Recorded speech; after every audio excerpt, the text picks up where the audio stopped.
vamos a acompañar a nuestros hermanos mártires en su Vía Crucis.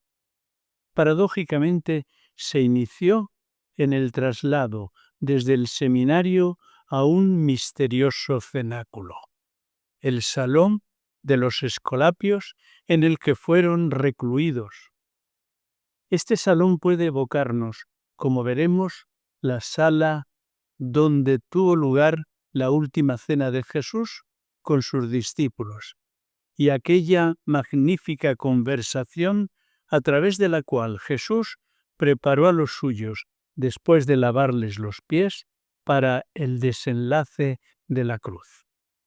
Centremos nuestra atención en la vivencia que caracterizó su traslado y estancia en el salón de actos de los Escolapios, obligados previamente a abandonar el edificio del seminario. Dividiré esta meditación en 4 partes. La última residencia como cenáculo.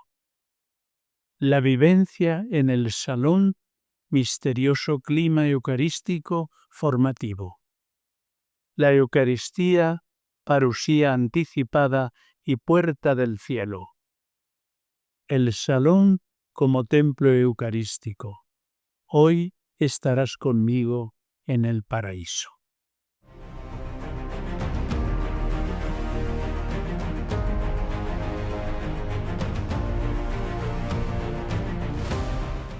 Recluidos en el salón de actos de los Escolapios, este se convirtió en su última residencia antes del final. En ella emergió como una luz, una vivencia eucarística que no podemos olvidar.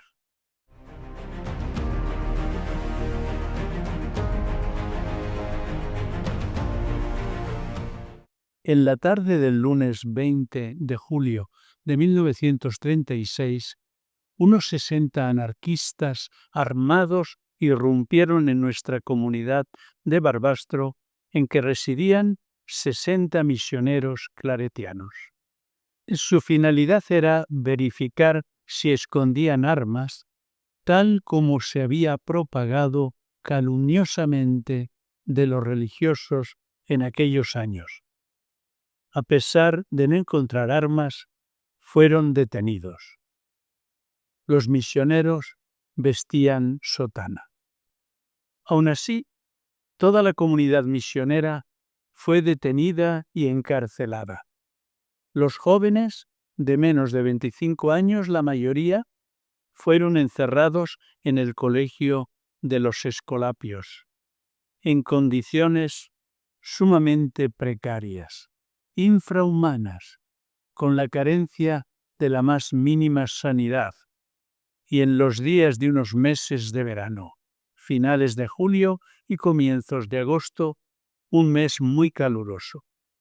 Ese fue su espacio comunitario, orante y formativo para prepararse para el martirio.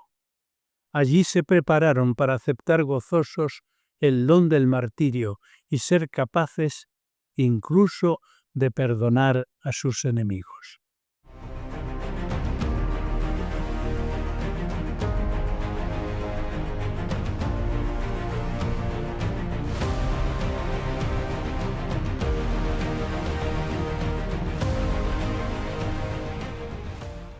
Según un relato, la Eucaristía constituyó el centro de su vida mientras estuvieron recluidos. Durante el registro, 2 sacerdotes habían logrado salvar la Eucaristía distribuyéndola en parte y escondiéndola en un maletín y entre ropa. Una vez detenidos en el salón de los Escolapios, que servía como prisión comunitaria, la Eucaristía se convirtió en el centro de su vida, mientras duró. Se las ingeniaban para comulgar de la siguiente manera. El hermano Ramón Val, quien no vestía sotana y fue destinado a la cocina de la prisión como un obrero más, les pasaba la Eucaristía cada mañana. Les entregaba las formas consagradas junto con la ración de pan y chocolate que les daban. Estas formas consagradas se las entregaba cada día al padre Ferrer, superior de los escolapios, quien tenía cierta autoridad moral sobre los anarquistas, porque bastantes se habían educado gratuitamente en el colegio.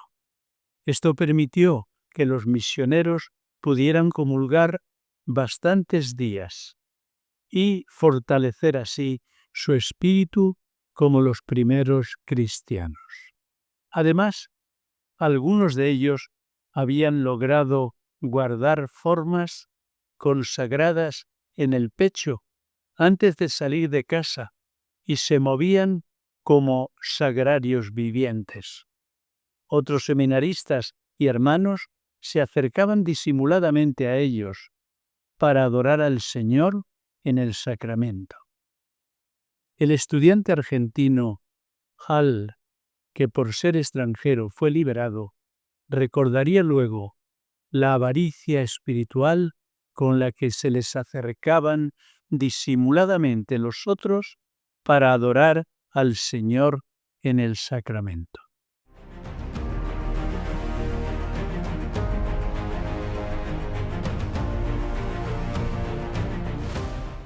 Llegó el momento en que ya no pudieron comulgar. Las fuentes de que disponemos nos lo testifican de forma indirecta en esta frase. La Eucaristía constituyó el centro de su vida mientras duró, lo cual sugiere que hubo un momento en el que dejó de ser posible comulgar. Las ejecuciones de los mártires de Barbastro se llevaron a cabo en distintos grupos entre el 2 y 18 de agosto de 1936, y los grupos más numerosos del Salón de los Escolapios fueron fusilados los días 13 y 14 de agosto, comenzando con 6 de más edad el día 12 de agosto. Es probable que a medida que avanzaba el tiempo de prisión y se intensificaban las ejecuciones, el acceso a la Eucaristía se volviera imposible, aunque las fuentes no detallan cuándo ocurrió exactamente la interrupción de las comuniones.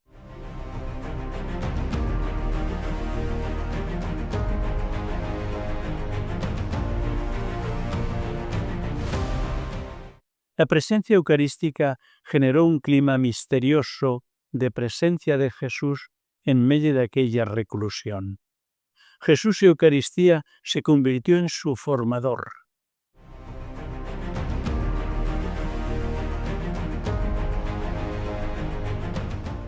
El Salón de los Escolapios fue para ellos el espacio formativo en el que el Espíritu Santo les ofreció para prepararse y acoger sin odio ni venganza lo que parecía inevitable y superar las tentaciones que se les presentarían.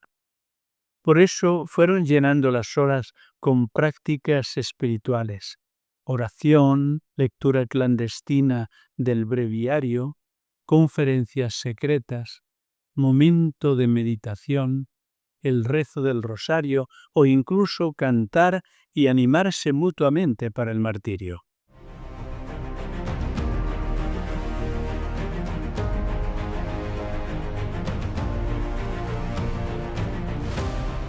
Un contexto tan inhumano no fue capaz de destruir las relaciones de unos con otros. Al contrario, se afianzó muchísimo más la comunión entre todos. Todos ellos acogían lo que viniere con generosidad y valentía. Los sueños misioneros encontraron allá su expresión más fuerte que nunca, como también la pena por no poder hacerlo realidad después. La Eucaristía fue el centro de la vida de nuestros mártires. Durante su encerramiento, la devoción eucarística fortalecía su fe y los preparaba para el próximo martirio. La expresión comunión de los santos tuvo en aquel lugar una de sus expresiones más elocuentes. Sería un espacio adecuado para la reconciliación, el mutuo perdón, el intercambio de bienes espirituales.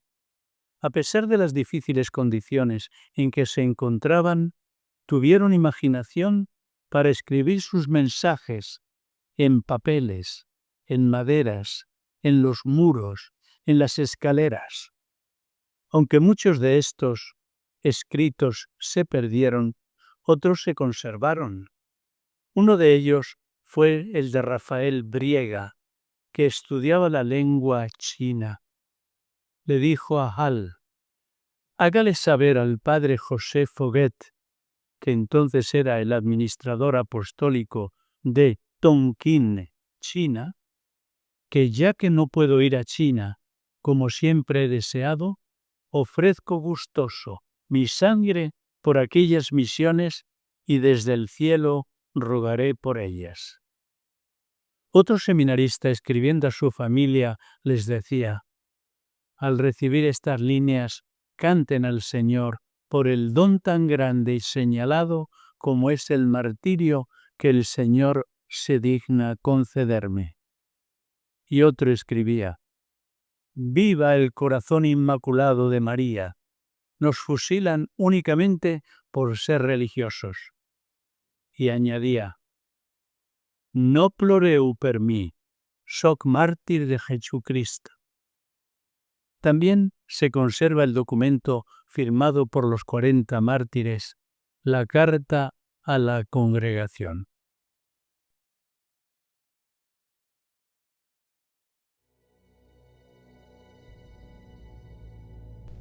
Querida congregación, anteayer día 11 murieron con la generosidad con la que mueren los mártires 6 de nuestros hermanos. Hoy 13 han alcanzado la palma de la victoria 20 y mañana 14 esperamos morir los 21 restantes. Gloria a Dios, gloria a Dios, y qué nobles y heroicos se están portando tus hijos. Pasamos el día animándonos para el martirio y rezando por nuestros enemigos y por nuestro querido instituto. Cuando llega el momento de designar las víctimas, hay en todos serenidad santa y ansia de oír el nombre para adelantar y ponernos en las filas de los elegidos, esperando el momento con generosa impaciencia. Y cuando ha llegado, hemos visto a uno besar los cordeles con los que los ataban y a otros dirigir palabras de perdón a la turba armada. Cuando van en el camión hacia el cementerio, les oímos gritar: ¡Viva Cristo Rey! Mañana iremos los restantes y ya tenemos la consigna de aclamar, aunque suenen los disparos, al corazón de nuestra Madre, a Cristo Rey, a la Iglesia Católica y a ti, Madre común de todos nosotros. Me dicen mis compañeros que yo inicie los vivas y que ellos ya responderán. Yo gritaré con todas las fuerzas de mis pulmones y en nuestros clamores entusiastas adivina tú, congregación querida, el amor que te tenemos, pues te llevamos en nuestros recuerdos hasta estas regiones de dolor y de muerte. Morimos todos contentos, sin que nadie sienta desmayo ni pesares. Morimos todos rogando a Dios que la sangre que caiga de nuestras heridas no sea sangre vengadora, sino sangre que, entrando roja y viva por tus venas, estimule tu desarrollo y expansión por todo el mundo. Adiós, querida congregación. Tus hijos, mártires de Barbastro, te saludan desde la prisión y te ofrecen sus dolores y angustias en holocausto expiatorio por nuestras deficiencias y en testimonio de nuestro amor fiel, generoso y perpetuo. Los mártires de mañana, 14, recuerdan que mueren en vísperas de la Asunción. ¿Y qué recuerdo este? Morimos por llevar la sotana y moriremos precisamente el mismo día en que nos la impusieron. Los mártires de Barbastro, y en nombre de todos, el último y más indigno, Faustino Pérez, hijo del corazón de María. Viva Cristo Rey, viva el corazón de María, viva la congregación. Adiós, querido instituto. Vamos al cielo a rogar por ti. Adiós. Adiós.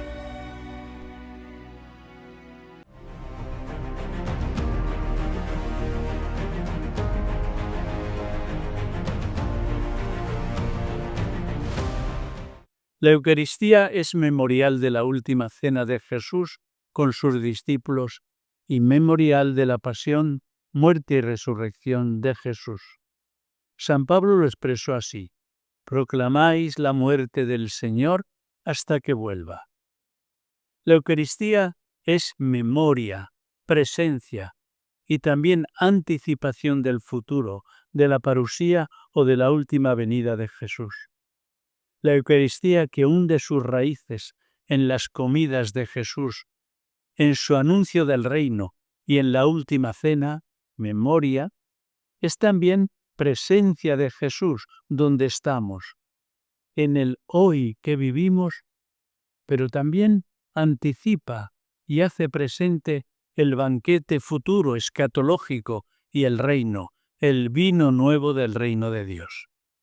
Jesús en la Eucaristía es el cuerpo del resucitado, un cuerpo en expansión que trasciende el espacio y el tiempo. Cuando comulgamos, también nosotros entramos en otra dimensión. Pasado, memoria; presente, presencia; y futuro, escatología. La Eucaristía es, como decía Joseph Ratzinger, parusía anticipada, la irrupción del ya sí en el todavía no. Parusía llamaban en tiempos de Jesús a la visita del emperador a una ciudad. Parusía llamaban los primeros cristianos a la visita del Señor resucitado en su comunidad. Cada Eucaristía era para ellos la respuesta al Maránata, ven Señor Jesús. Cada Eucaristía era para ellos parusíaca, la parusía misteriosa del Señor. Cada Eucaristía era la visita del Señor desde la escatología al hoy que vivían, una tensión del anhelo que se revela en su oculto resplandor. El Apocalipsis es la clave para comprender la Eucaristía, y la Eucaristía la clave para comprender el Apocalipsis. La visión de Juan se asoció explícitamente a la liturgia y al culto. El lenguaje cósmico y simbólico del Apocalipsis se asocia explícitamente con la liturgia y el culto, con el lenguaje litúrgico. El Apocalipsis se entiende mejor si se lee en la liturgia de la Iglesia, porque descorre el velo. Cielo y tierra se unen. La Eucaristía es la cena nupcial del Cordero. Y todo esto es posible gracias a la presencia y a la acción del Espíritu Santo. El Espíritu Santo nos recuerda, es la memoria. El Espíritu Santo anticipa y suscita en la comunidad el canto de Maránata, el ardiente deseo de la segunda venida del Señor. El Espíritu Santo presignifica el adviento sacramental de Jesús en los dones. La tradición oriental insistía en la estrecha vinculación entre la Eucaristía y la presencia del Espíritu y la anticipación del reino de Dios. La Eucaristía no solo recuerda la última cena, sino que también mira hacia el futuro, hacia su regreso, el glorioso final de los tiempos, la parusía. Cada vez que los cristianos celebramos la Eucaristía, expresamos nuestra fe en que Jesús no solo murió, no solo resucitó, sino que volverá y su reino se hará una realidad entre nosotros. Así la Eucaristía es al mismo tiempo memoria, presencia y profecía. En ella se anticipa el regreso de Jesús. Se expresa nuestra fe y esperanza en la venida definitiva de Cristo y el encuentro definitivo con Él.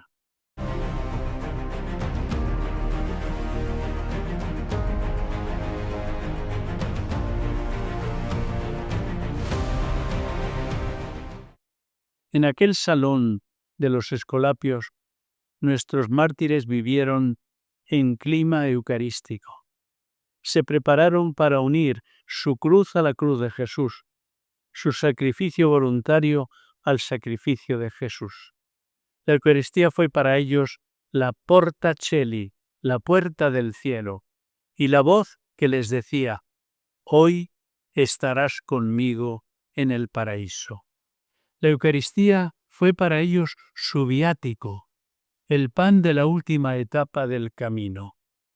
Nuestros mártires vivieron la Eucaristía en sus tres dimensiones: de memoria, de presencia y de pronóstico, de profecía del paraíso. Para ellos la Eucaristía fue el viático, el pan de la última etapa del camino.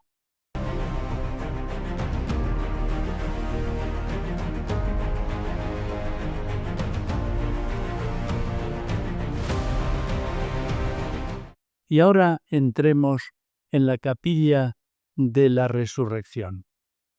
Al final del recorrido por las salas del Museo de los Mártires Claretianos se encuentra la capilla de la resurrección. Si el recorrido por las salas del museo puede definirse vía crucis martirial, el final del recorrido nos lleva a la vía lucis o la capilla de la resurrección. Allí se encuentra Jesús resucitado bajo las especies sacramentales de la Eucaristía.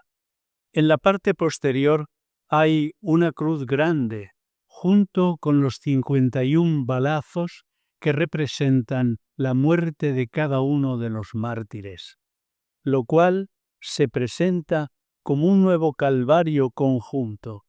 Si dirigimos la mirada hacia el altar, hay dos elementos que nos llaman la atención: el sagrario en forma de canastillo de pan, que recuerda cómo los mártires escondían la Eucaristía, y el armonio o mediófono, que nos trae el sonido y la armonía que siempre acompañaba sus cantos entusiastas y vibrantes, y que acompañó hasta su último canto antes de morir.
Finalmente se baja a la cripta, donde se encuentran las urnas con los restos de los mártires. Se siente estremecimiento, una profunda cercanía con ellos. La sensación en la cripta no es de pavor, como al entrar en un cementerio. Se sabe que son sus restos mortales, pero se tiene la certeza y convicción de que ellos están en el cielo, más esplendorosos y bellos que nunca. La cripta se considera un lugar donde uno se puede sentir tocado por el gran testimonio de fe, de fidelidad y de amor a Cristo y al corazón de María y a la congregación de aquellos hombres. Se ha comparado la cripta con el sepulcro vacío de Jesús, viéndola como un signo visible de su resurrección. La compasión que suscita la muerte de los mártires en la cripta es vista como una medicina que inspira a los misioneros a ser arraigados, audaces y entusiastas tal como ellos lo fueron. El museo que alberga los restos, testimonios, mensajes y recuerdos de nuestros mártires es descrito como un relicario y un centro de peregrinación. Además, la cripta es mencionada como lugar de meditación en un plan de ejercicios espirituales sobre el martirio, específicamente vinculada a la idea de mártires en comunidad eucarística.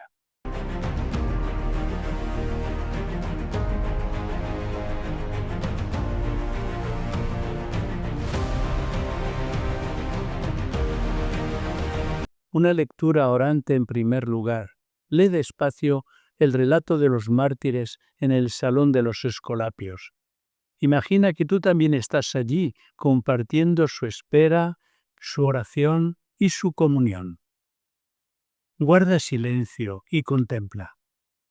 Dedica unos minutos al silencio, pidiéndole al Espíritu Santo que te ayude a descubrir cómo puedes vivir hoy la presencia de Jesús en medio de tus pruebas y dificultades. Después escribe una oración personal, inspirado en los mensajes y cartas de los mártires. Escribe una breve oración en la que ofrezcas a Dios tus propios miedos, sufrimientos o tus deseos de fidelidad y pide la gracia de vivir cada Eucaristía como un encuentro transformador. Y ahora también, de una manera opcional, puedes compartir, si estás en grupo o con otros, tu oración o una frase que te haya tocado especialmente.